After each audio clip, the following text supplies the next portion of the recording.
அதாவது அதிமுக வந்து ஊழல் கட்சின்னு சொல்லப்பட்டது. யாரால்? திரு விஜய் அவர்களால். அதிமுக என்டிஏவில் பயணம் செய்த கட்சி. பாரதிய ஜனதாவோடு இன்றைக்கும் தீவிரமான நட்பை கொண்டிருக்கிற ஒரு கட்சி.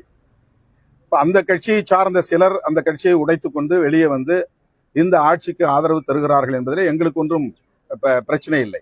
அது அவர்களுடைய உட்கட்சி விவகாரம். ஆனால் அது குறித்தும் நாங்கள் எங்கள் கட்சியின் உயர்நிலை குழுவில் நிச்சயமாக கலந்து பேசுவோம். அது வந்து ஒரு காசிப்ஸ் தான் சொன்னேன். அது அதிகாரப்பூர்வமான தகவல் கிடையாது.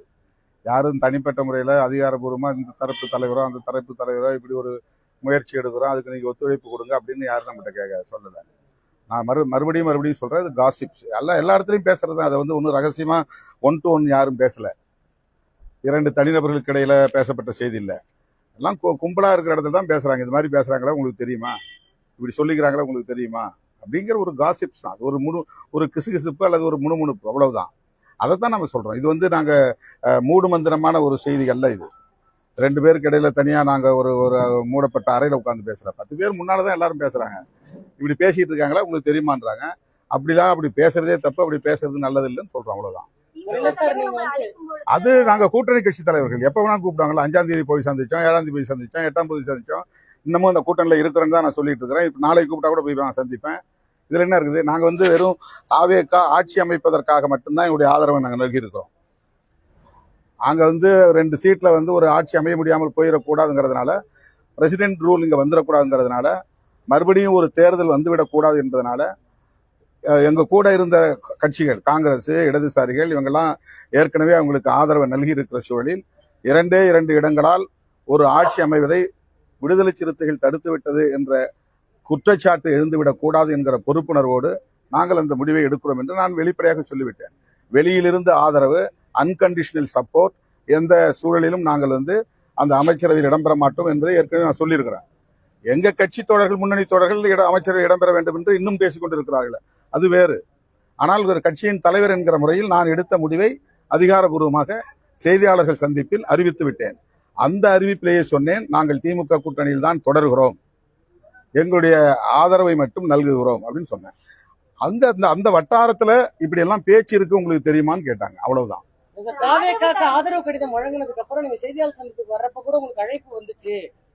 அதாங்க, அது ஒண்ணு நான் யாராவது அதிகாரப்பூர்வமா அழைச்சான்னு சொல்றேன். யாரோ பேசுறாங்க, வெல்விஷஸ் பேசுறாங்க, மீடியேட்டர்ஸ் பேசுறாங்க. பொலிட்டிக்கலா வந்து அது நடக்கத்தானே செய்யும். அவங்கவுங்களுடைய சர்வைவல் இருந்து தானே அவங்கவுங்க சிந்திப்பாங்க. அப்ப அந்த மாதிரி வந்து ஒரு குறிப்பிட்ட கட்சியினுடைய தலைவர் என்கிட்ட பேசினாரு, அல்லது அவர் பேசினாரு, இவர் பேசினாரு எங்கேயா சொல்லியிருக்கேன். காசிப்ஸ்ங்கிறது வந்து எல்லாரும் முன்னாலே நடக்கிற ஒன்றுதான். அது வந்து ஒன்றும் மூடு மந்திரம் கிடையாது. அதிகாரபூர்வமா அணுகல, அதுதான் செய்தி. அந்த மாதிரி வந்து இதை ஃபோர்ஸ் பண்ணி இப்படி நம்ம முடிவெடுப்போம், இதுக்கு ஒத்துழைப்பு தாருங்கள், அதை நாம செய்யலாம் அப்படின்னு எந்த தரப்புல இருந்து தகவல் இல்லை. இதெல்லாம் வந்து இடையில இருக்கக்கூடிய சில தலைவர்கள், ஏன் ஒரு தலித் முதலமைச்சர் ஆகக்கூடாது அப்படின்னு சில வெல்விஷஸ். இப்ப எங்க கட்சி பொதுச் செயலாளரே ஒரு ட்வீட் போட்டாரு. அதை ஒட்டி நிறைய நண்பர்கள்ட்ட பேசினாங்க. நாம அது வந்து சரியான அணுகுமுறை இல்லை அப்படின்னு நம்ம சொல்லிட்டோம். எங்க பொதுச் செயலாளர்கிட்ட கூட இந்த மாதிரி கருத்துக்களை நீங்க பதிவிட வேண்டாம், நாம இறுதியான ஒரு முடிவை எடுக்காத நிலையில இப்படிப்பட்ட கருத்துக்களை சொல்றது வந்து ஏற்புடையது அல்லங்கிறத அவர்கிட்ட உடனடியாவே நான் சுட்டி காட்டியிருக்கிறேன். நாங்க தொடக்கத்தில் இருந்தே திமுக கூட்டணியில் இருந்தாலும் தாவேகா ஆட்சி அமைப்பதற்கு ஆதரவு நல்குவது தவறில்லை என்கிற நிலைப்பாட்டை எடுத்து விட்டோம். 8ஆம் தேதி எடுத்த உடனேயே, கம்யூனிஸ்ட் எடுத்த உடனேயே நாங்கள் அறிவிக்க வேண்டும் அப்படின்னு பலரும் எதிர்பார்க்கிறாங்க. நாங்க ஒரு கட்சி நடத்துறோம், எங்க கட்சிக்குள்ள விவாதம் செய்ய வேண்டிய தேவை இருக்கிறது. அவங்களோட சேர்ந்து எடுப்போம்னா அவங்க என்ன முடிவு எடுக்கிறாங்களோ அதை பேஸ் பண்ணி நாங்க முடிவெடுப்போம்னு சொன்னோம், அவ்வளவுதான். அது ஒரு தோழமை அடிப்படையில, அவங்களோட இருக்கிற நட்பின் அடிப்படையில, உறவின் அடிப்படையில நான் உரிமை எடுத்துக்கொண்டு நானாக சொன்னது. அது வந்து கம்யூனிஸ்ட் கட்சிக்காரங்க சொல்லல. அவங்க யாரும் எங்கள்கிட்ட வந்து நாமெல்லாம் சேர்ந்து எடுப்போம்னு சொல்ல, நானா சொன்னேன், தோழர் நாங்க உங்களோட சேர்ந்து பயணிக்கிறோம், நீங்க என்ன முடிவு எடுக்க போறீங்களோ அந்த முடிவை நாங்க வந்து பேஸ் பண்ணி எங்க கட்சி தோழரோட கலந்து பேசி அதை நாங்க அறிவிப்போம்னு சொல்லியிருந்தோம். நான் 8ஆம் தேதி காலையில இதே இடத்துல நீங்க நிக்கிற இடத்துல கேட்டாங்க, நான் சொன்னேன் இன்னைக்கு மாலை 4 மணிக்கு தான் கம்யூனிஸ்ட்கள் முடிவெடுக்க போறாங்க, அதுக்கு பிறகுதான் எங்க ஹை லெவல் கமிட்டி கூட்டம் நடக்கும். எந்த முடிவா இருந்தாலும் அரசியல் முடிவுகளை, உடனடி முடிவுகளை நாங்க அந்த உயர்நிலை குழுங்கிற அமைப்புல தான் உட்கார்ந்து நாங்க பேசுவோம். அதுலதான் முன்னணி பொறுப்பாளர்கள் இருக்கிறாங்க. அப்ப நாங்க அதை பேசி முடிச்ச பிறகு அடுத்த நாள், அதாவது 9ஆம் தேதி காலையில் தான் நாங்க அறிவிக்க போறோம்னு இதே இடத்துல நான் சொல்லியிருக்கிறேன். நீங்க வேண்டுமானாலும் ரிவைண்ட் பண்ணி பாருங்க. 9ஆம் தேதி காலையில் தான் சொல்லுன்னு சொன்னோம். இப்போ 9ஆம் தேதி காலையில ஏன் அறிவிக்கலன்னா, எங்க கட்சிக்கான தோழர்கள் அவங்களோட கலந்து பேசிய பிறகுதான் முடிவெடுக்க முடியும். அவங்களுக்கு வயிற்று வலி மருந்து வேணும், உடனடியாக நான் வந்து அவங்க வயிற்று வலியை நிறுத்த முடியாதுல்ல. அதுக்கு தயாரிப்பெல்லாம் இருக்கு. ஒரு மருந்து தயாரிப்பது கூட ஒரு கால அவகாசம் தேவைப்படுது இல்ல, எதுவா இருந்தாலும். அப்ப எங்களுக்கான கால அவகாசத்தையே நாங்க எடுத்துக்க கூடாதுன்னா உடனே டிலே பண்றாங்க, பார்கெயின் பண்றாங்க, அங்க பேரம் பேசுறாங்க, இங்க பேரம் பேசுறாங்கன்னு ஒரு அவதூறுகளை பரப்புவது எந்த வகையில நியாயமானது? நான் திரும்ப சொல்றேன், எங்களுக்கு அப்படிப்பட்டலாம் எந்த எந்த விதமான ஆசையும் கிடையாது. 2 சீட்டை வச்சுட்டு நான் இங்கேயும் அங்கேயும் போயிட்டு யார்ட்டையும் நாங்க பார்கெயின் பண்ணல. தாவேக்காவில் பார்கெயின் பண்ற அளவுக்கு எங்களுக்கு யார்ட்டையும் அக்சஸ் கிடையாது. அந்த மாதிரி இப்ப எங்க கட்சியில இருந்து போன ஆதவர்ஜன் எங்களுக்கு தொடர்பு இருந்தாலும் கூட அவர்கிட்ட நாங்க பேசணுமான்னு கேளுங்க. அப்படிலாம் எதுவுமே கிடையாது. அவங்க தொடர்பு கொண்ட போது கூட நாங்க அன்கண்டிஷனல் சப்போர்ட் பண்றதா தான் முடிவில் இருக்கிறோம். ஆனா எல்லாரோடும் பேசிட்டு அப்புறம் உங்களுக்கு அறிவிப்போம். அவர்கிட்ட நான் டச்சில் தான் இருந்தேன், இந்த தொடர்புல தான் இருந்தாரு. 2 மணிக்கெல்லாம் நாங்க அறிவிச்சிட்டோம். அவர்கிட்ட தகவல் கொடுத்துட்டேன். நான் 3 மணிக்கு நீங்க வாங்க, நான் இருக்கிற இடத்துக்கு எங்க சொல்றாங்க வந்து வாங்கிட்டு போன்னு சொல்லிட்டேன். 8ஆம் தேதி அவருக்கு அனுப்பியிருந்த ஃபார்மேட்டை நாங்க பிரிண்ட் அவுட் எடுத்து வச்சுக்கிட்டோம். ஆனா எங்க எம்எல்ஏ வெளியூர்ல இருந்தாங்க, 2 பேருமே வெளியூர்ல இருந்தாங்க. அவங்க வந்து சேர்றதுக்கு 9ஆம் தேதி 12 மணிக்கு மேல ஆச்சு. இந்த 12 மணில இருந்து 4 மணிக்கு இடையில நாங்க வந்து கலந்து பேசுவதற்கு கூட ஒரு கால அவகாசம் எடுத்துக்கிறது இல்லையா? இந்த டிலே வந்து உடனே பார்கெயின் பண்றாங்கன்னு சொல்லி களங்கத்தை பூச முடியுமா? அதே மாதிரி அதிமுக தரப்பிலோ திமுக தரப்பிலோ அதிகாரப்பூர்வமா எங்கள்கிட்ட யாரும் அணுக கிடையாது. அதிகாரப்பூர்வமா பேசினாதான் நாங்க சொல்ல முடியும். அப்படி கிடையாதுல, காசிப்ஸ் தானே. இப்படி ஒரு பேச்சு போயிட்டு இருக்கு தெரியுமான்னு கேக்குறாங்க, அவ்வளவுதான். எத்தனையோ விஷயங்களை பேசினாரு கூட்டணியுடைய தலைவர்.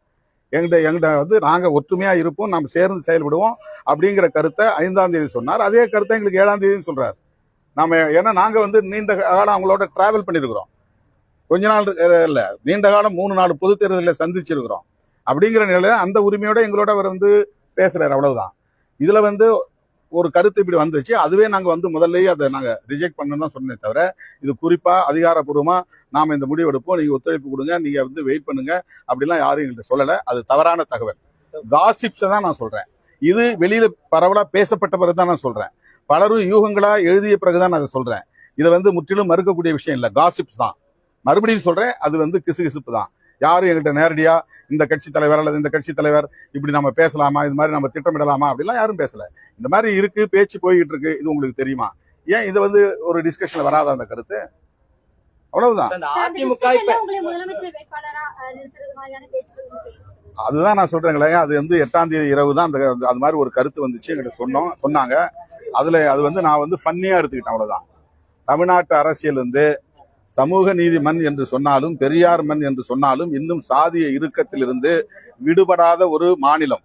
இங்கு அவ்வளவு இலகுவாக ஒரு தலித் வந்து முதலமைச்சராகிவிட முடியாது.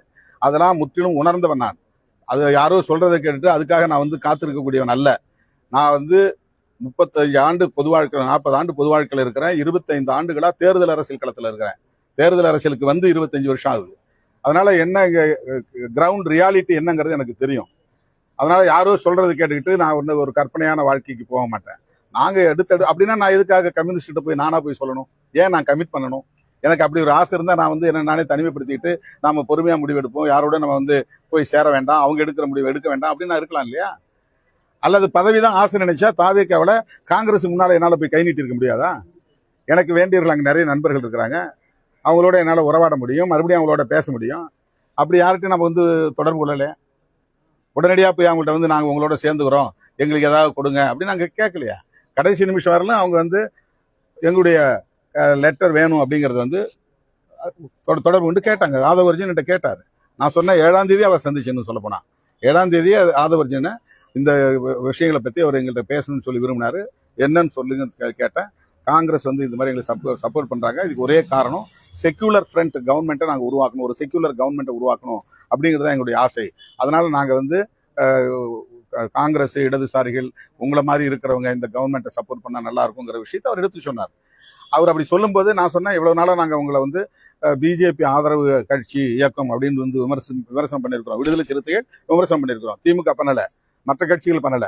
நான் வெளிப்படையா பேசியிருக்கிறேன். RSS பெற்ற பிள்ளைகள் அப்படின்னு சீமானவர்களையும் விஜய் அவர்களையும் நான் விமர்சித்திருக்கிறேன். எனக்கு அந்த டவுட் இருக்கு. அதனால வந்து இன்னைக்கு நீங்க எடுத்திருக்கிற முடிவு, அந்த அப்பவே நான் சொன்னேன், அந்த விமர்சனம் வேறு, இன்னைக்கு நாங்க ஆதரிப்பதாக எடுத்திருக்கிற முடிவு என்பது வேறு. இன்னைக்கு இருக்கிற நெருக்கடி நிலையில அவங்களுக்கு நாங்க சப்போர்ட் பண்றோம். நாங்க பேசிய விமர்சனங்கள் அல்லது அந்த மதிப்பீடு என்பது அப்படியேதான் இருக்கு, அதுல எங்களுக்கு எந்த மாற்று கருத்தும் இல்லைன்னு அன்றைக்கே சொல்லியிருக்கிறேன். அதையும் நீங்க திருப்பி வீடியோ எடுத்து பார்த்தீங்கன்னா உங்களுக்கு தெரியும். அதனால ஒரு கட்சிக்கு மக்கள் ஆட்சி அமைப்பதற்குரிய அளவுக்கான வாய்ப்பை தந்திருக்கிறார்கள். ஒரு 10 சீட்டு தான், 11 சீட்டு தான் குறையுது. அதனால எங்க கூட இருந்த காங்கிரஸ் உடனே போயிட்டாங்க. எங்க கூட இருந்த கம்யூனிஸ்டுகள் உடனடியாக முடிவெடுத்துட்டாங்க.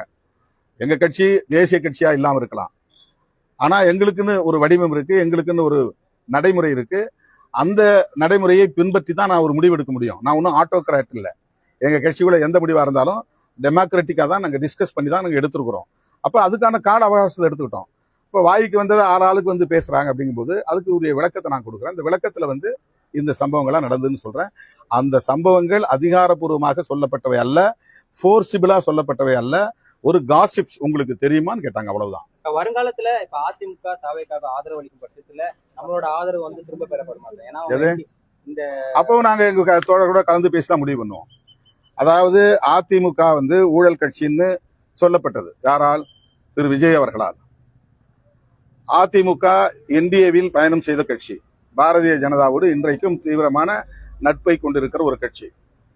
இப்ப அந்த கட்சியை சார்ந்த சிலர் அந்த கட்சியை உடைத்துக் கொண்டு வெளியே வந்து இந்த ஆட்சிக்கு ஆதரவு தருகிறார்கள் என்பதில் எங்களுக்கு ஒன்றும் பிரச்சனை இல்லை. அது அவர்களுடைய உட்கட்சி விவகாரம். ஆனால் அது குறித்தும் நாங்கள் எங்கள் கட்சியின் உயர்நிலைக் குழுவில் நிச்சயமாக கலந்து பேசுவோம்.